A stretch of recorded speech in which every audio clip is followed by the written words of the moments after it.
Very good morning, dear children. This video is for class 10th, Science, chapter number 6, Life Processes, and this is lecture number 4. So children, in today's topic, we are going to understand one of the life processes, which is the third life process called transportation.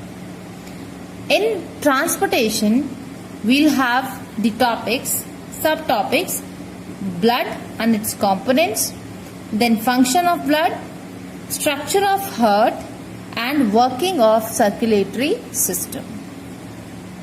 In previous two life processes, we have understood that blood transports the nutrients or the food.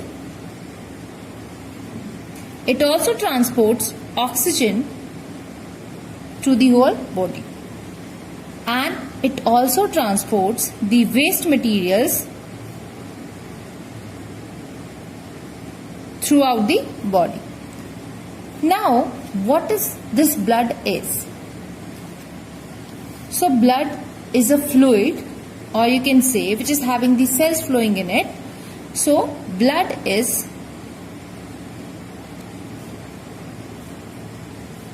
a fluid connective tissue.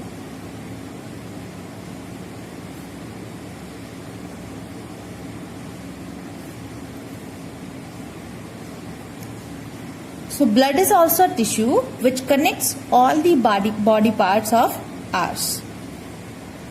So blood is a connective tissue and it has both. It has a liquid part and some particle components are also present in the blood.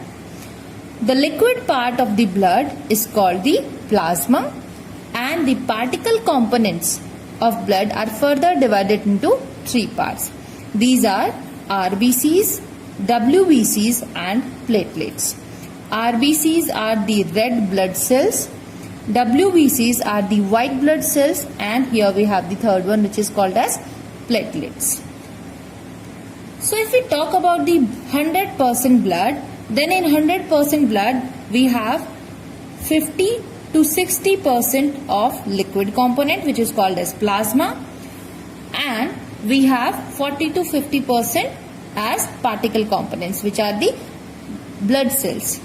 So if we talk about the plasma is 90% or 90 to 99%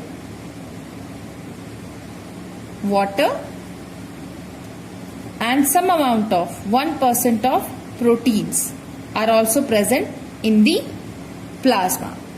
Proteins like albumin and globulin.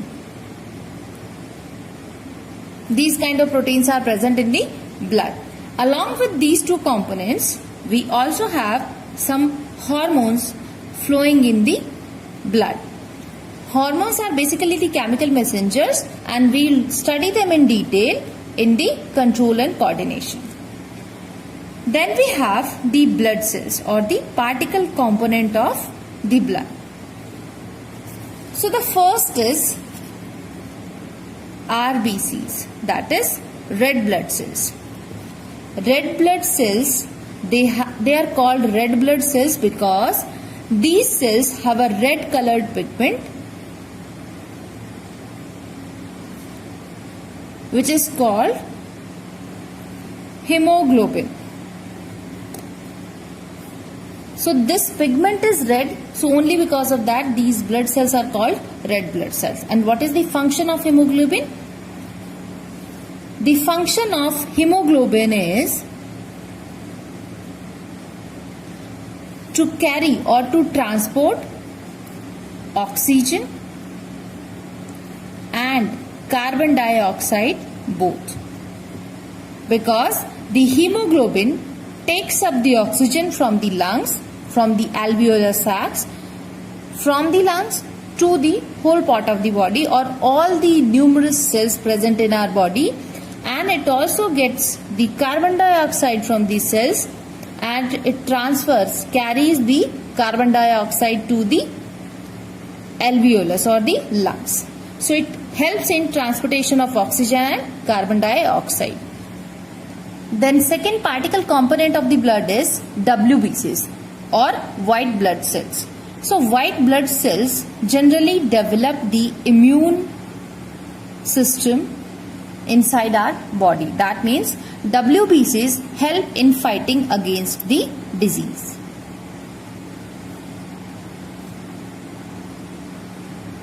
So this is the function of the WBCs. Then we have the platelets. What is the function of the platelets? Platelets are the cells which perform the function of blood clotting. Whenever we get injured, the blood comes out from our veins and arteries. Then the platelets help in forming a clot so that the blood can be stopped. So this helps in blood clotting and hence it prevents the excess blood loss from our body. One more thing about all the kinds of particle components of the blood, that red blood cells are found in millions of numbers. These are numerous in blood, and the WBCs are also in a very large amount, but comparative to RBCs they are less. Platelets are even less, they are least in number in the blood. So if we talk about the number of these kind of cells, then the number of cells decreases in this direction. Here itself, let's talk about the mechanism of blood clotting, that how do platelets help in clotting the blood. So what happens that here in the blood we have a proenzyme which is called as prothrombin. This is a kind of protein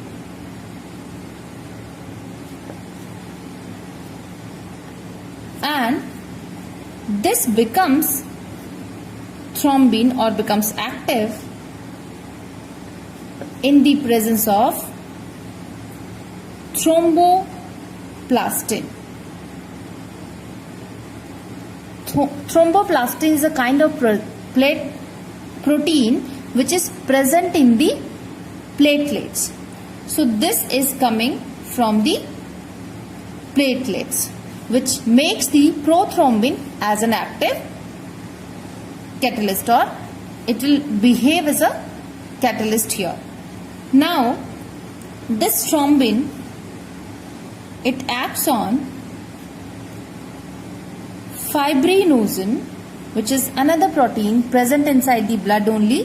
It gets converted into fibrin on the action of thrombin.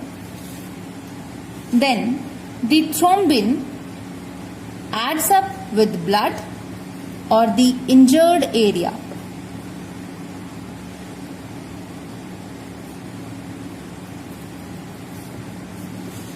Thrombin comes at that injured area. It makes a network of fibers in which the RBCs are stuck, and hence the blood clotting or the clot forms, because of which the bleeding or the loss of blood stops. So this is how the blood clotting happens. Just have a look on this, that we are having the thromboplastin coming from the platelets. It makes the prothrombin, which is a protein inside the blood. It makes it an active enzyme. It becomes thrombin. Then thrombin works on fibrinogen, which is another protein, and gets converted into fibrin. This fibrin goes to the injured area and forms a network of fibers, and in which the RBCs are stuck, and hence the loss of blood stops. Now let us understand the functions of blood. So first, transport of oxygen and carbon dioxide. I think there is no need to explain it much, because we know how the blood transports oxygen and carbon dioxide through our body between the lungs and the cells. Then the second function is transport of food. So we all know that it's the blood which absorbs the nutrients from the food, from small intestine, and it transfers the nutrients to the all cells of the body. Third is transport of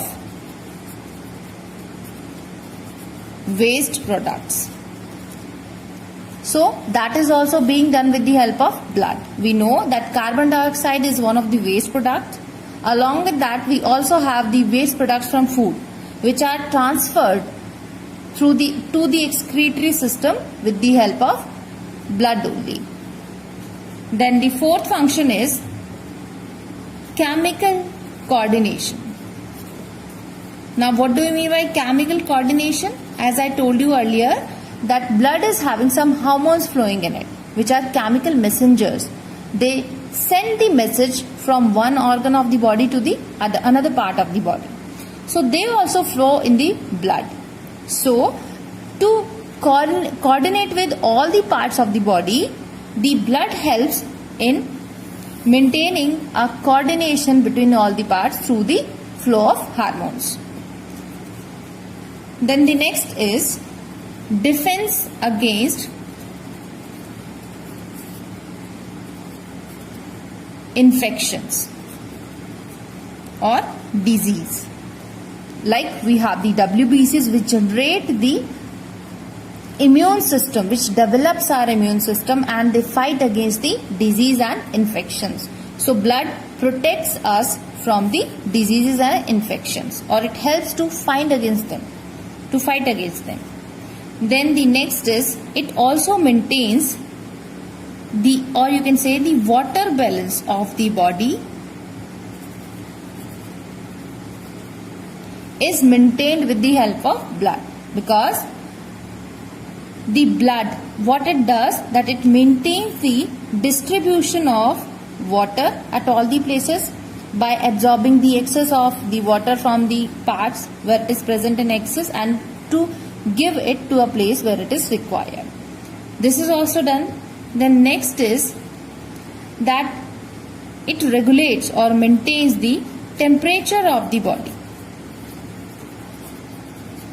through the circulation throughout the body. It helps in maintaining the particular temperature for the human body. Next is it maintains the pH of the body.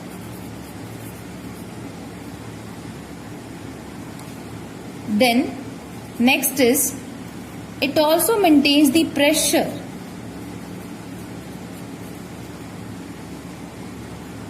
inside the body, which we call as blood pressure. We'll know about it in detail later. So these are the various functions. Just have a look. What are the various functions of the blood? Transport of oxygen and carbon dioxide, transport of food, transport of waste materials, chemical coordination, defense against infections, water balance, temperature regulation, pH maintenance of body, pressure maintenance of body. All these things are done by the help of blood. Now let us study about heart and its structure. So what is heart? Heart is basically a pumping organ. And what does it pump? It pumps blood. Heart is made up of cardiac muscles. Cardiac is basically the muscles by which the heart is made. Cardiac is related to heart. So the muscles which are forming heart are called as cardiac muscles. Then the human heart is having 4 chambers. If we talk about structure, among these 4 chambers there are 2, basically divided into 2 parts, left and right. And these left and right, both portions are divided into further 2 chambers. This left upper chamber is called as left atrium, and the right upper chamber is called the right atrium. These are also called as right auricle or left auricle. Then the lower portion towards the left hand side is called the left ventricle, and this side we have the right ventricle. So these are the basic 4 chambers of the human heart. Now let us understand how these 4 chambers are connected with each other. There is a direct connection between the left atrium and left ventricle, and direct connection between the right atrium and right ventricle. They are having the valves in between them. So here we have a valve. So there can be a flow in this direction, and this valve is called as bicuspid valve. Here also we have a valve through which the blood can flow in this direction only, and it is called as tricuspid valve. This left portion of the human heart carries the oxygenated blood, and the right portion of the heart, both right atrium and right ventricles, both they carry the deoxygenated blood. Now what do you mean by oxygenated and deoxygenated blood? The blood which comes from the lungs carries the oxygen with it, and the blood which comes from the cells of the body and goes to the lung to dump the carbon dioxide. So the blood which is carrying the CO2 is called as deoxygenated blood, and which carries the oxygen is called as oxygenated blood. If this is the symbolic representation of the human heart, then there must be the places or the entries or releasing points from where the oxygenated and deoxygenated blood comes into the heart. So the blood, oxygenated blood, comes from the lungs to the left atrium through a vein. Veins are generally the blood vessels or the small pipe-like structures or tube-like structures which carry the deoxygenated blood. But pulmonary vein is one exception.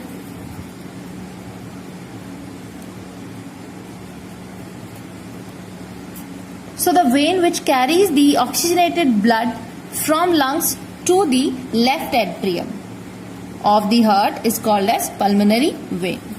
Then this oxygenated blood goes to the left ventricle through the bicuspid valve. Here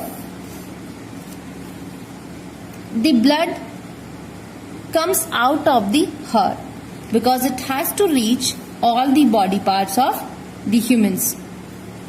So it goes to the aorta, and aorta is the main pipe which takes the oxygenated blood from the left ventricle. So here it has been taken. This is the biggest artery that we can have, and from here the blood is distributed to all the parts of the humans. Then when this blood exchanges the oxygen with the carbon dioxide of the cells, then it carries the deoxygenated blood and comes back to the right atrium first. It comes with the help of 2 vena cavas. Vena cavas are also the tubular structures, which there are 2 vena cavas, superior and inferior. So superior ones which are taking the blood from the upper part of the body are called as superior vena cava, and the tube-like structures which carries the blood, deoxygenated blood from the lower part of the body to the right atrium are called as inferior vena cava. So these are the veins which carry the deoxygenated blood to the right atrium. Then from here the blood goes to the right ventricle, and from here the blood again comes out and reaches to the lungs for the gas exchange that has to take place inside the lungs. So this is just a basic view that how the heart is working. Let us understand the diagram which is given in your NCERT according to the parts that we have understood. So children, as I told you that heart pumps the blood throughout the body.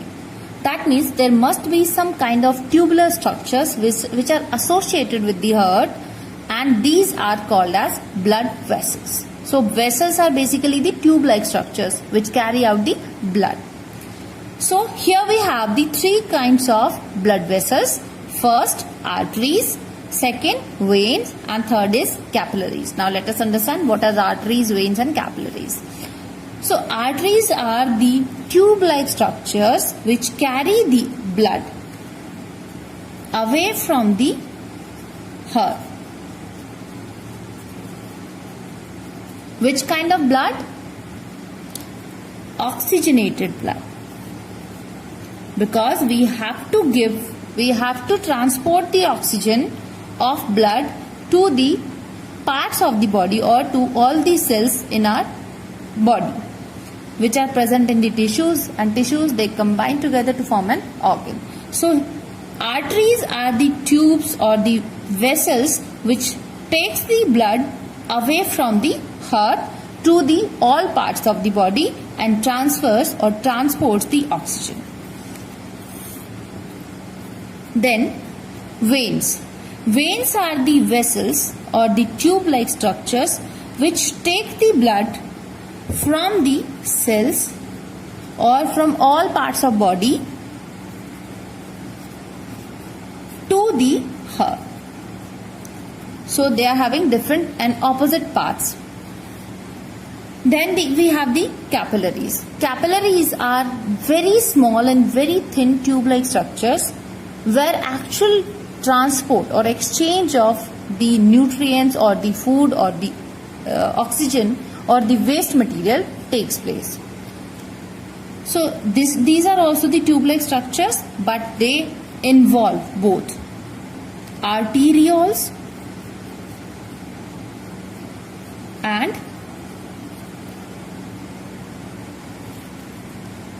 venules. So they have both the things. And now let us understand that how all these things are working. So we know that arteries has to take the blood away from the heart, which is because the heart is pumping the blood through the valves, so it comes with a high pressure. So arteries, they have the thick walls,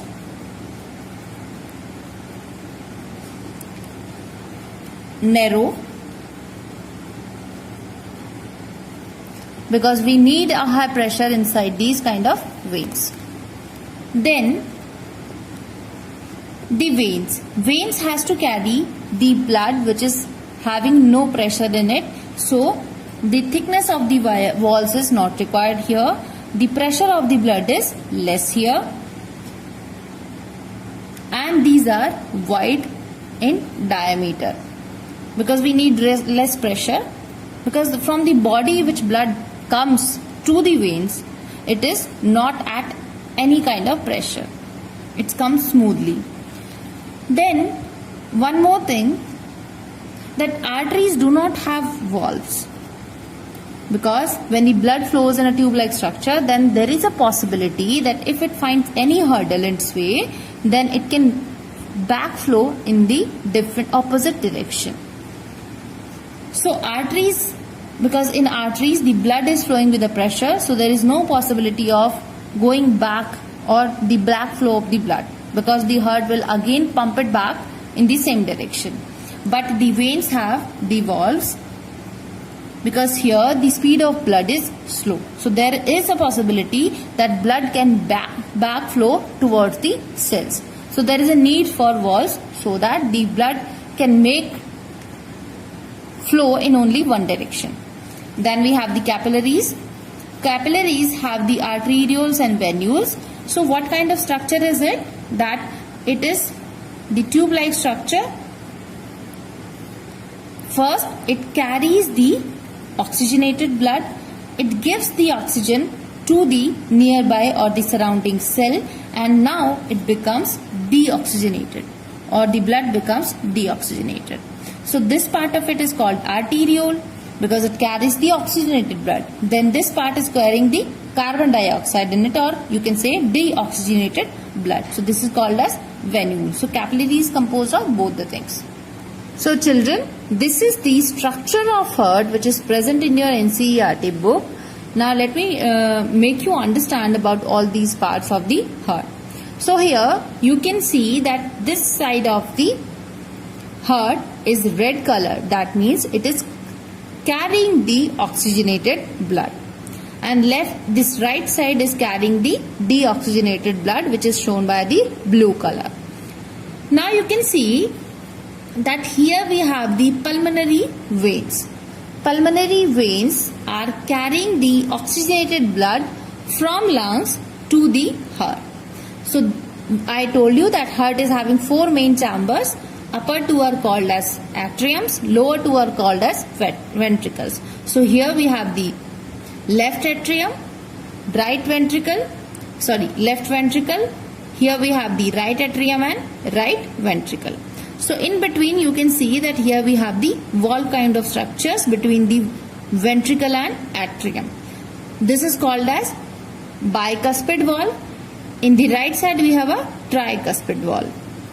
Then you can find that when the blood comes from the pulmonary vein in the left atrium, then first left atrium contracts and the blood is pushed into the left ventricle when the valve is open. Now as soon as the blood comes into the ventricle, the blood is pumped out into the aorta. This is our aorta, which is the main artery that carries the blood to all parts of the body. So the aorta is the main artery which takes the oxygenated blood from the heart. Here also we have a kind of valve which is called as semilunar valve, because they are almost hemispherical in shape. So that's how they are called so. Then from here the aorta divides into arteries, then arterioles or the capillaries. That's how the exchange of gases or nutrients takes place between the cells and the oxygenated blood. Then from there the oxygenated blood from 2 parts of the body, the upper part and the lower part. Here we have the vena cava, which is taking the blood, deoxygenated blood from the lower part of the body, which is called as inferior vena cava. Then here we have the superior vena cava, which takes the blood, deoxygenated blood from the upper part of the body. So from these 2 veins the blood comes into the right atrium. When it contracts, the blood goes into the right ventricle. When the ventricle contracts, the blood goes into the pulmonary arteries. Now you might be thinking that I told you that arteries are the tube-like structures which carry the oxygenated blood. But this is the only exception, that pulmonary arteries and pulmonary veins, they perform the opposite functions. Pulmonary veins carry the oxygenated blood and pulmonary arteries carry the deoxygenated blood. So from here the blood is going into the lungs. So pulmonary word is basically related to the lungs. When the blood is coming from the lungs, it is called the veins. When blood is going into the lung, it is called as artery. So like this, the flow of blood takes place inside the heart. But remember that what happens, that ventricles and the atriums, both left and right, they contract at once, and through that the blood comes into the ventricles in both the sides. Then one contraction takes place in the case of atriums, another contraction takes place at the type of ventricles. Ventricles contract and give the blood to the aorta and pulmonary artery, so that the oxygenated blood can be distributed to the body parts and the deoxygenated blood reaches to the arteries. So this is how we complete our one cycle. Now let us understand this with the help of a simpler diagram. So as that diagram was a little complex, now let us understand the working of heart or pumping action of heart with the help of a simpler diagram. So here I have taken the 4 chambers, left atrium, left ventricle, right atrium and right ventricle. So I know that from where the blood comes into the left atrium, it comes from the pulmonary arteries because they carry the blood from the lungs. So let's say if this is our lung, then blood is coming into the heart with the help of pulmonary vein. So the blood comes into the left atrium, it contracts and the blood goes down into the left ventricle. Then from the left ventricle, it goes to the aorta, which is the biggest artery which takes up all the deoxygenated blood to distribute it in the whole body. Then from here, the blood goes to the organs of the body. So this is the artery, gives the oxygenated blood. It is getting used up here, or the gas exchange takes place here in the cells actually and not in the organs, because organs are made up of tissues, tissues are made up of cells. So the exchange of oxygen and carbon dioxide takes place here. So here in the cells respiration occurs and the oxygen is taken over in the cells. Then we get the deoxygenated blood out of the organs through the veins. So first the aorta will divide into arteries, then arteries will further divide into arterioles, which are the blood capillaries. Then these blood capillaries exchange the deoxygenated blood with the venules. Venules combine and form the veins. So this is how we take up the deoxygenated blood from the cells. Now this will go, this vein or many of the veins coming from different lower parts of the body will connect at one part, and also from the superior part of the body to vena cavas, or the veins are coming which are called as superior and inferior vena cavas. So these are, because these are carrying the deoxygenated blood, which are here I have shown with the green color or the bluish color. Okay, so where this blood has to go, finally it has to reach the same place, the lungs, for the gas exchange to be taken place. So now it goes to the right atrium. Then through the tricuspid wall it goes to the right ventricle.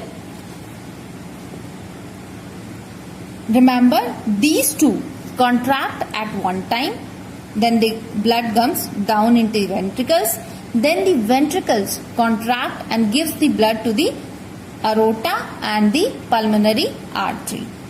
So there are two kinds of contractions, and that's why generally 2 heartbeats are listened. In one cycle, the heart beats 2 times. Actually, it is 4 times, but this you will understand a little later or in higher standards. But till now, 2 main heartbeats can be listened because of these 2 kinds of contractions.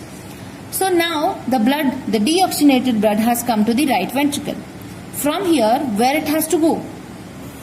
It has to go to the lungs. So finally it has to reach to the lungs, so that the deoxygenated blood can dump the carbon dioxide into the lungs, and from there it can again take up the oxygen and the same circulation happens. Now you might be thinking that what is the name of it? This is pulmonary artery. This is pulmonary vein. Here we have 2 walls, and this is actually the vena cava. Okay, so I hope the circulatory system of humans you have understood.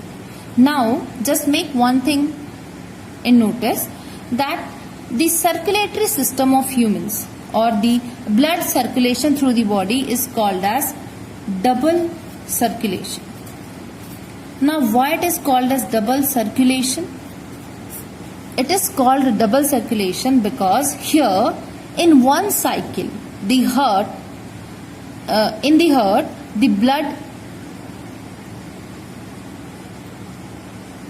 enters or leaves the heart 2 times. So circulation of blood happens twice in one cycle. How? First, the blood enters into the left atrium, then goes out through the aorta. Then it goes to the all parts of the body and comes back into the right atrium. So it is the second entry of the blood which is deoxygenated into the atrium or the heart, because these are the 4 chambers which are related to the heart only. So second entry of the blood is taking place here.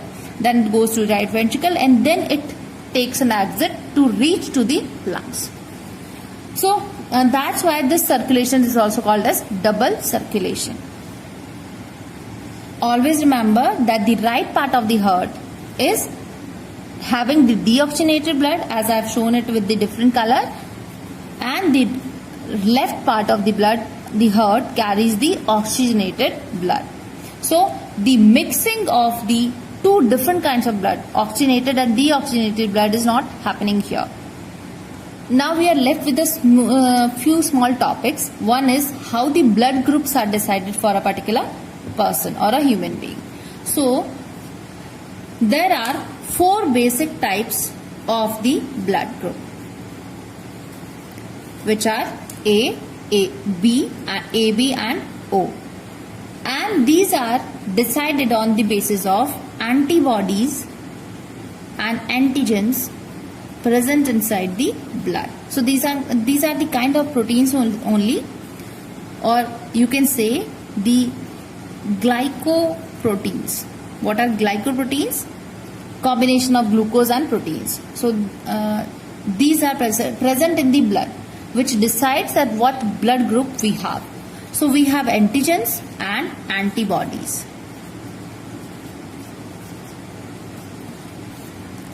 So if a blood group is having an antigen A and an antibody B, small b, then the blood group will be A. Then we have B. If antigen is B and antibody is small a, then the blood group will be B. Then we have the antigen. If A and B, both antigens are present, then along with this, if no antibody is present in the blood, then it is called as blood group AB. Then we have the O blood group. It is decided on the basis of if we have none or no antigen present in the body, but antibodies are present for both the groups. So we decide the blood group on the basis of these. Now you might have heard of AB positive, A positive, A negative, B negative, AB negative, AB positive, O negative. You might have heard of all these things. Okay? But remember one thing, that AB positive, AB is the universal recipient. That means it can receive the blood from all kind of blood groups. Like a person to whom we have to transfuse or to supply the blood. For example, if somebody has met with an accident and there is a blood loss, so we need to transfer the blood to that person, which is this process of providing the supply of blood from some other it's human body. So if we have to transfer the blood from some other human to the injured person, then this process is called the blood transfusion. But before transfusing the blood, we need to ensure that which kind of blood group is having the capability to adapt with the blood that it will receive. So AB is universal recipient and O is the universal donor. So the person having the blood group O can donate the blood to everyone. Now I was telling you that you might have heard of the AB positive, A negative, B positive. So what is this positive and negative about? So it is one more factor that decides the positive or the negative sign with the blood groups, which is called as Rh factor or the rhesus factor.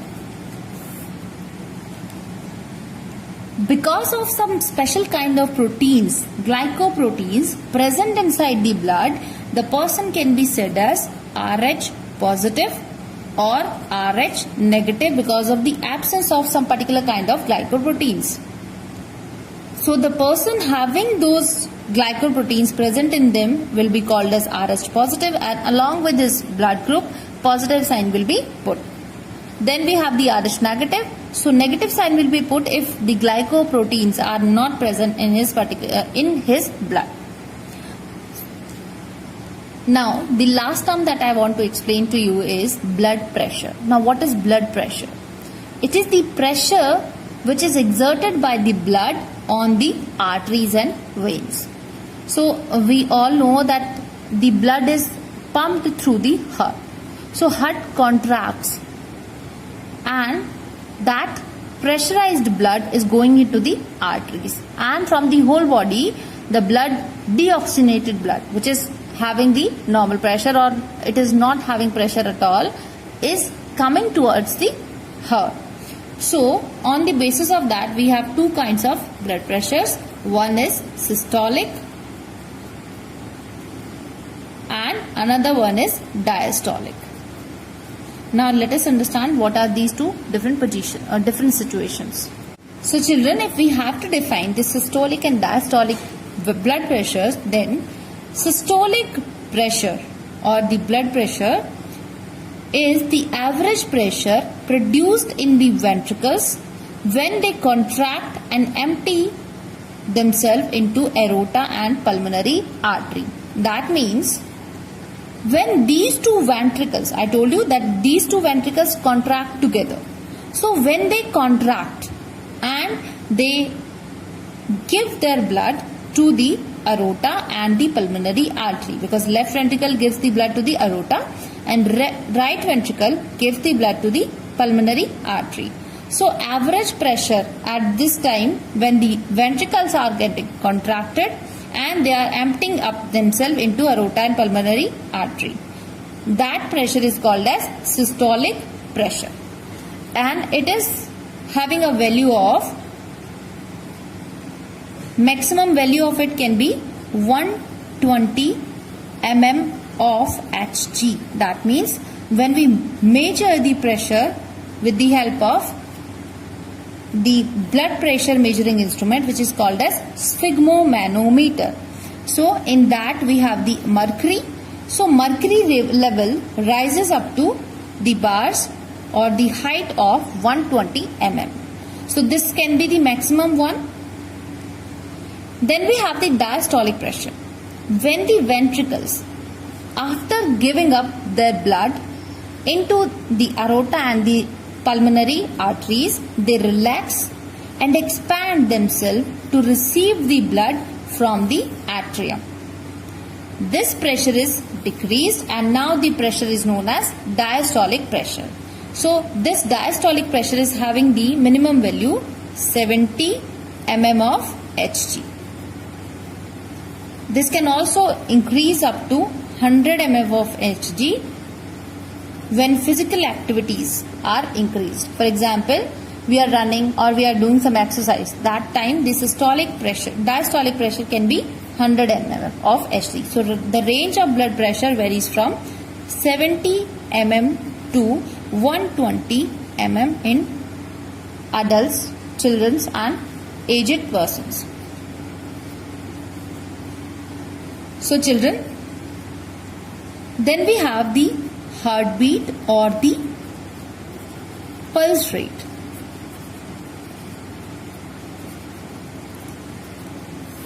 Pulse rate is actually the rate at which the heart is pumping up the blood. That means in 1 minute, how many times it produces the rhythmic contractions and the rhythmic sound along with that. So this is called as pulse rate. So for a normal human adult, it is 70 per minute. So the pulse rate or the heart rate should be 70 pulse rate per minute for a normal human adult, which is not doing any kind of physical activities. So children, rest of the part of transportation, that is lymph and the transportation in plants, that we are going to study in next lecture. And the homework that you have for today's lecture is, what are the components of the transport system in human beings? What are the functions of these components?